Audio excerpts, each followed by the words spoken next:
1929ஆம் ஆண்டு லாகூரில் கூடிய காங்கிரஸ் மாநாட்டில் முழு சுயராஜ்யத்தை அடைவது என்ற முழக்கம் வலுப்பெற்றது.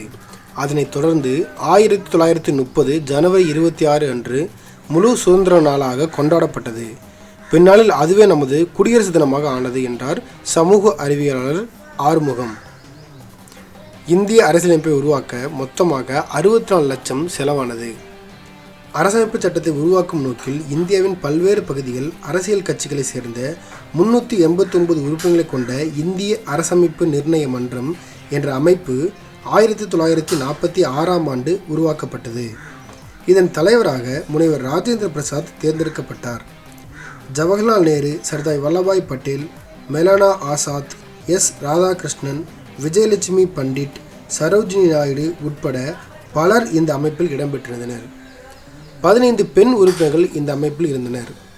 7 பேர் கொண்ட அரசமைப்பு சட்ட வரைவு குழு உருவாக்கப்பட்டு அதன் தலைவராக அம்பேத்கர் நியமிக்கப்பட்டார்.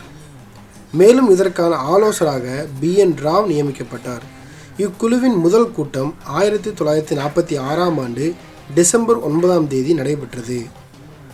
அன்றே அரசமைப்பு சட்டத்தை எழுதும் வேலைகள் தொடங்கிவிட்டன. 2 ஆண்டுகள் 11 மாதங்கள் 18 நாட்கள் கடந்த நிலையில் 1949ஆம் ஆண்டு நவம்பர் 26ஆம் நாள் முழுமையான அரசமைப்பு சட்டம் தயாரானது. அரசமைப்பு சட்டத்தின் முன்னுரைதான் முகப்புரை என்று அழைக்கப்படுகிறது. அது இந்தியாவை இறையாண்மை, சமத்துவம், மதச்சார்பின்மை, மக்களாட்சி குடியரசு என்று வரையறை செய்கிறது. சம உரிமை, சுதந்திரமாக செயல்படும் உரிமை, சுரண்டலுக்கு எதிரான உரிமை, சுதந்திர சமய உரிமை, கலாச்சாரம் மற்றும் கல்வி பெறும் உரிமை, சட்ட தீர்வு பெறும் உரிமை ஆகியவை இன்றியமையாத உரிமைகளாக குறிப்பிடப்பட்டுள்ளன. குழந்தைகளுக்கு கல்வி வாய்ப்புகளை 6 முதல் 14 வயதுக்குள் தருவது ஆகியவற்றை அரசியல் சட்டம் நமது கடமையாக அறிவித்துள்ளது. நமது அரசியல் சட்டம் உருவான போது 395 உறுப்புகள், 22 பகுதிகள் மற்றும் 8 அட்டவணைகள் இடம்பெற்றிருந்தன. தற்போது 448 உறுப்புகள், 25 பகுதிகள் மற்றும் 12 அட்டவணைகள் இடம்பெற்றுள்ளன.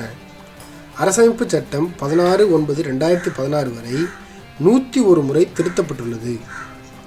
இந்திய அரசமைப்பு சட்டத்தின் உண்மை பிரதிகள் இந்தி மற்றும் ஆங்கில மொழியில் நாடாளுமன்ற நூலகத்தில் ஹீலியம் வாயு நிரப்பப்பட்ட பேழையில் வைத்து பாதுகாக்கப்பட்டு வருகிறது.